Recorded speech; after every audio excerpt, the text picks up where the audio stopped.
All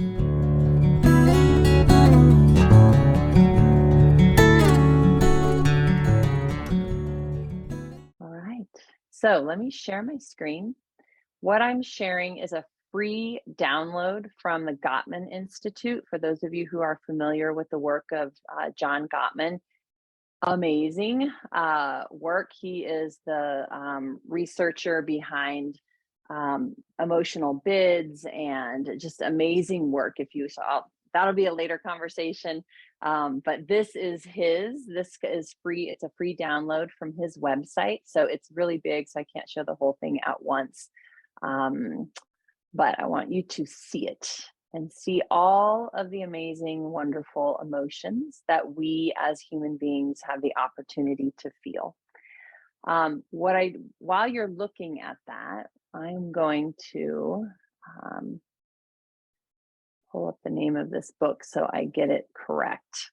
But several years ago, I read a book by Mark Brackett, who is a professor at Yale University in the Child Studies Center and also in their Emotional Intelligence Center. I mean, how would you love to work there in the Emotional Intelligence Center at Yale? Pretty awesome.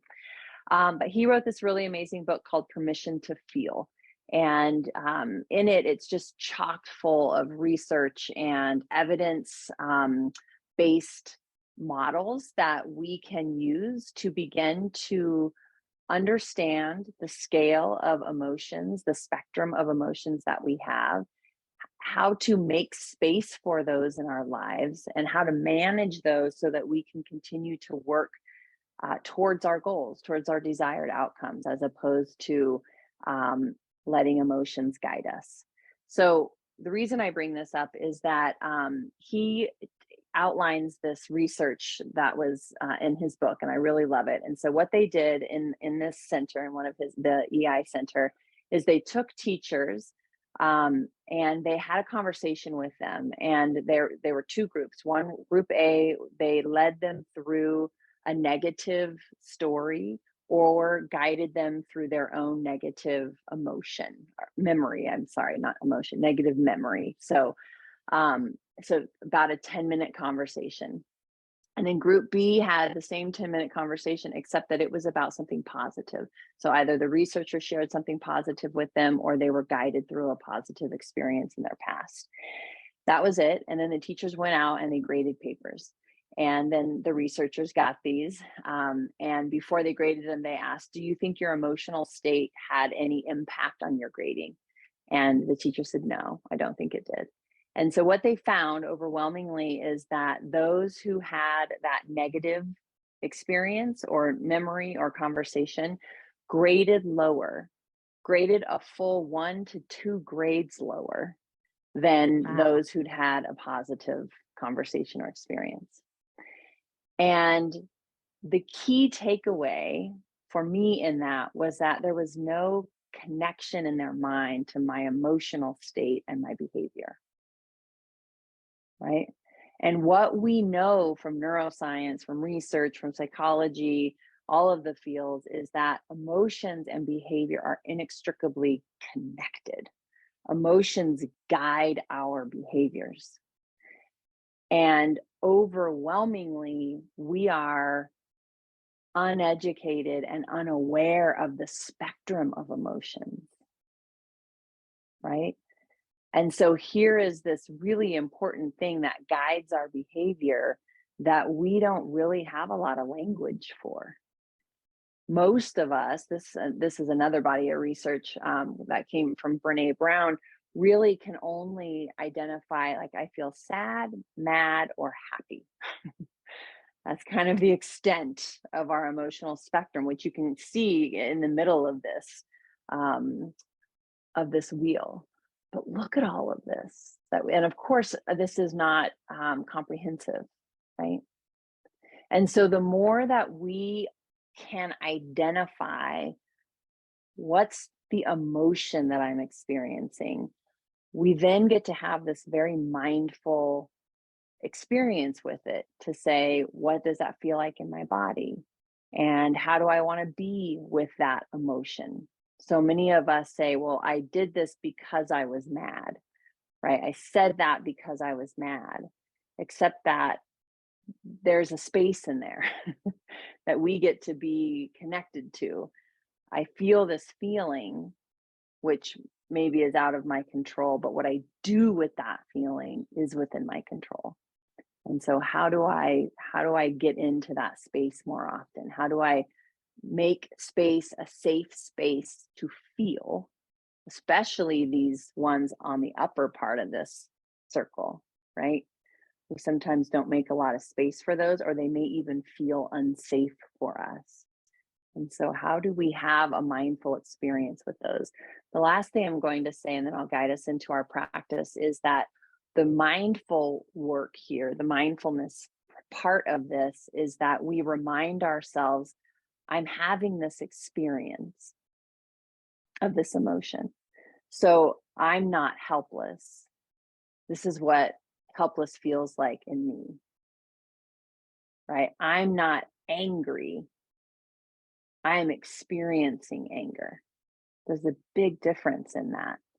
When it's here, when I'm experiencing it and I remind myself that this is something okay to experience, then I can kind of work with it a little more.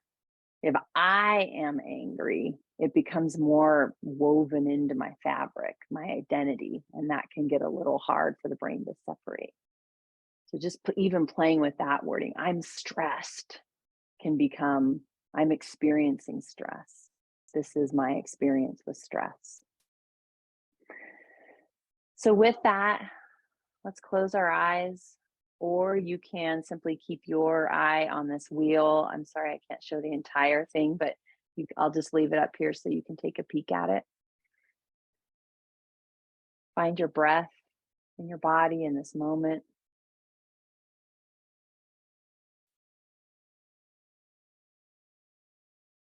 And just do kind of what I call a 30,000 foot scan, starting with the outside of your body. And then we're going to make our way in. So if you imagine, if you've ever been in a plane and you're looking down and you can see the landscape in its entirety from that 30,000 foot view, take that scope with your outer body, just scanning it.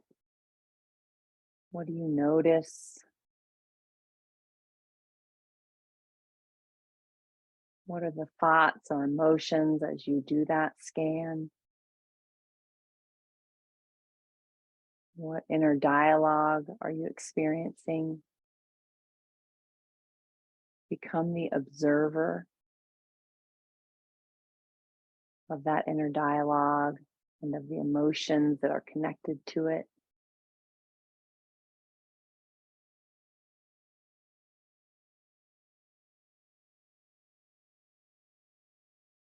Reminding yourself that this is just something I'm experiencing.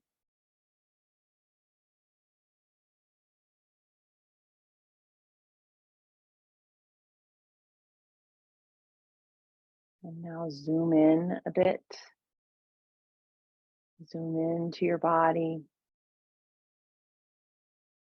Notice your clothes on your skin. Notice the temperature of those toes, of those fingers, of your nose, your extremities on this colder, nearing fall morning.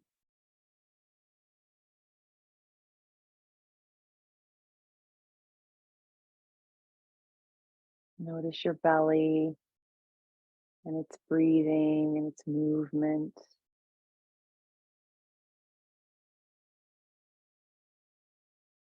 Notice where your shoulders are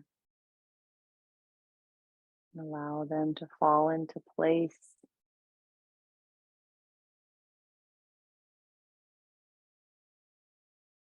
Scan any tension you might be holding in your jaw,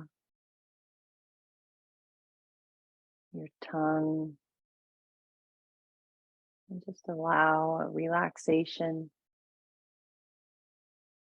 softening that space between your eyebrows.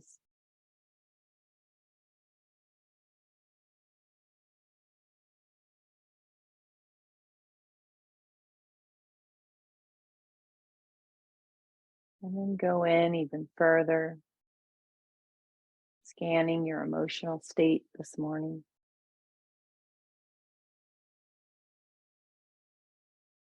How are you feeling?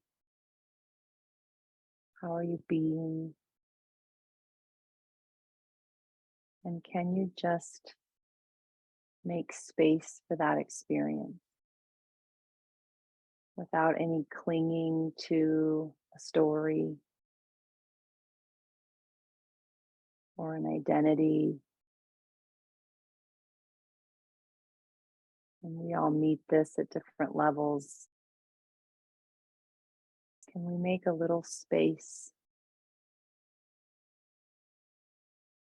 for whatever emotion or emotions are there? We may even say to ourselves, it's safe to feel this. It's safe to experience this. Emotions are there for us to experience.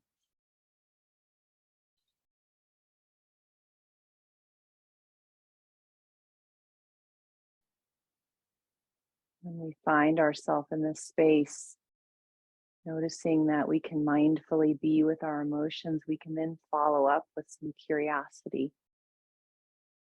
What's the story here? What's the belief system? Where is it running into my values? How do I realign with my values?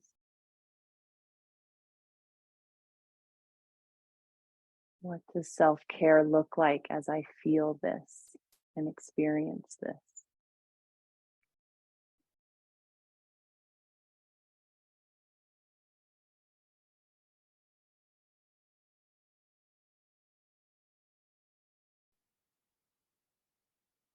Going to slowly begin to rise up above again, moving again towards that 30,000-foot view. Just breathing as we do so.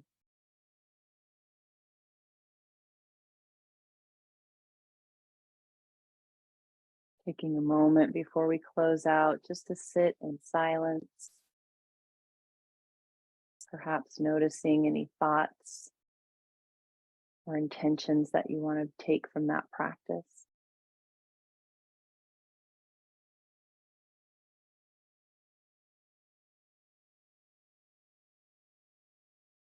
And then slowly opening your eyes and coming back together.